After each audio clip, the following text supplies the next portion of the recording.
All right, ladies and gentlemen, welcome back to the channel. We're talking about the hot Tampa Bay Buccaneers right now. 28-13 home victory against the Las Vegas Raiders on Sunday afternoon.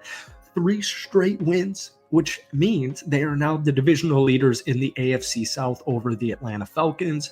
Last year, it was very similar. We'll talk about all this stuff, but Liam Cohen, the new offensive coordinator for Tampa Bay, when Baker is not throwing interceptions and when Baker is keeping it clean and Bucky is healthy, Rashad just had a phenomenal game. Chris Godwin's done for the season, but Jalen McMillan, Cade Otton, Sterling Shepard, dudes are stepping up. You still got Mike Evans. This team, when they are playing good football, I know this sounds stupid, already thinking it sounds stupid and obvious, but when Tampa is clicking offensively, it's very difficult to take them down. And folks, they're currently actually the 5th best scoring team in the National Football League, putting up 27.9 points per game. They're the 8th best rushing attack in the NFL as well, which is crazy because the last several seasons, Tampa Bay has been dead last or hovering at like 30th, 31st in every rushing statistic. They're 6th in passing yards per game. The bigger issues just come down defensively. They're 22nd in opponents' points per game, giving up about 24. But this offense can hang in there with everybody. They truly can. And like I said, when Baker's not fumbling, when he's not throwing interceptions, this is a really hard team to beat. All right. So we're going to talk a little bit bigger picture Tampa Bay because we haven't made a Bucs video in way too long. But before we do, hit that like button, hit that sub button for daily NFL content. Bucs fans, it's been a while. I apologize. It's been a while. If we could try and get this video to 100 likes, folks, that would mean the absolute world to me. Beautiful day here in Dunedin, Florida. It has just been phenomenal weather. And Tampa, I get it, their last 3 wins, Vegas, Carolina, the New York Giants. It's a big reason why, nobody really even knows Tampa Bay has won 3-0, and then they look into it and they're like, oh, well, of course they've won their last 3 games. But the bigger picture here is just getting to the playoffs, because once again, Tampa at this time last season was around this time last season was 4-7, won 5 of their last 6 against good teams, won some big time games, and then took down Philly and kept it close against, one of the better teams in the National Football League, in the Detroit Lions. So Baker's not even 30. Jalen McMillan, Cade Otton, Bucky Irvin, the future to me, Kalijah Kancey. Defensively, they got some dogs. Tyke Smith just came back. He had an interception. It's a work in progress. But this Tampa team, they've got some pop here. One big guy who stepped up last week was Rachaad White. Averaged 3.7 yards per carry in his rookie season, 3.6 yards per carry in his sophomore campaign. This year, that number is up to 4.2 yards per carry.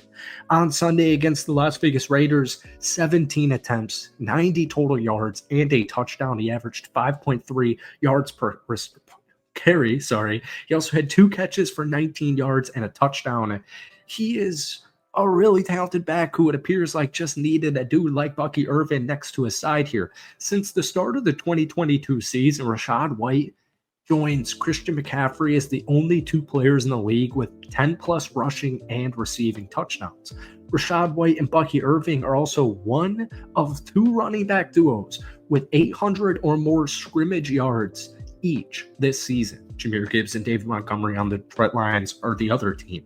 The duo has Tampa's rushing attack right now to top 8 in the NFL, averaging 138.3 rushing yards per game. And it's crazy because 2022 season, Tampa was dead last. 2023 season, Tampa was dead last. Bucky Irving, the 4th round pick out of Oregon, is the leading rusher for the Tampa Bay Buccaneers with 735 yards. He's also 5th on the team in receptions with 36 for 300 total yards. And he got banged up in that Vegas game. But as long as he's healthy, fully healthy, or healthy enough for this playoff run, it's a crazy RB duo. And not too many people are talking about it. And we didn't even mention Sean Tucker, who's just kind of this gadget dude, this freak high reward type of guy as my third stringer. He had a good game, only 3 carries, but he had a 34-yarder, so he had 47 total rushing yards against a really good Vegas defense. As a total, Tampa Bay ran the football 26 times for 152 yards and a touchdown. Now, the bigger issues were Baker Mayfield, and Baker said this in his post-game presser. He said, first off, this is December football. This is just how it goes. All I really care about is the win. But he had 2 interceptions and a fumble. He also got sacked 4 times. That Raiders defense, man, they're extremely underrated. Max Crosby is an absolute menace. But Baker went 18 of 29 for 295 yards, 3 touchdowns, and 2 interceptions. On the season, he is now up to 13 interceptions, but he has 28 total touchdowns. And just the last couple of weeks, we've been seeing, too many turnovers. And Baker's the type of guy who's gonna have some miscues. I feel like kind of the MO for Baker's entire NFL career is interceptions, and most of them are not even his fault. We go back to his first pick against Vegas. And by the way, the game was really close to being a blowout. And honestly, if you watch that game, I never really felt like Tampa was gonna lose it. I never felt like they were in jeopardy of losing that football game, but Tampa came off red hot.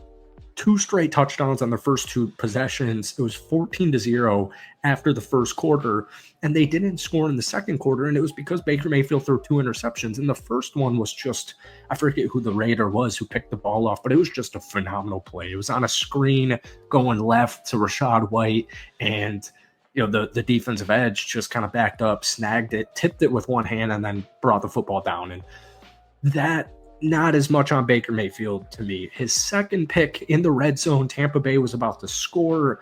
His arm gets battered, and it was his second interception. So I'm not concerned with Baker's 13 picks on the season, but I will just say to you, once you start getting into playoff talks, obviously now that you're 7-6 and technically in the playoffs, in like a wild card round of the playoffs, whether it's your fault or not your fault, it's just mistakes, miscues that just can't happen. But you zoom out, and I'm not worried about Baker Mayfield's 13 interceptions on the season because stuff just happens. Defensively, Tyke Smith came back, did an absolutely phenomenal job. He had the first interception for Tampa Bay since week 5 or 6. We just mentioned it's statistically a bottom 10 category in most defensive statistics. And, Levante David's been an absolute stud, the ageless wonder. The bad news is their secondary, and it has been for what feels like the entire season, it's been decimated by injuries. And Antoine Winfield is about to miss a couple of games. So that really sucks. But the good news is, on the road against the Chargers, that's going to be the best team Tampa Bay plays in their Final Four. Then you go on the road in a primetime Sunday night game in Week 16 against Dallas, and then your last 2 games at home against Carolina and New Orleans. 9-8 probably gets you into the playoffs, winning the division, but unfortunately, because of how the first 2 Atlanta games went, if Tampa can go 3-1 here and finish the season 10-7, the hardest game, in my opinion, is going to be Sunday against the Chargers. They're in the playoffs, and from there, anything can happen. So that's it for today. Hope you guys enjoyed it. Hit that like button, hit that sub button for daily NFL content. Guys, give me your thoughts down below. How many wins do the Buccaneers finish with, and do they make the playoffs? Peace.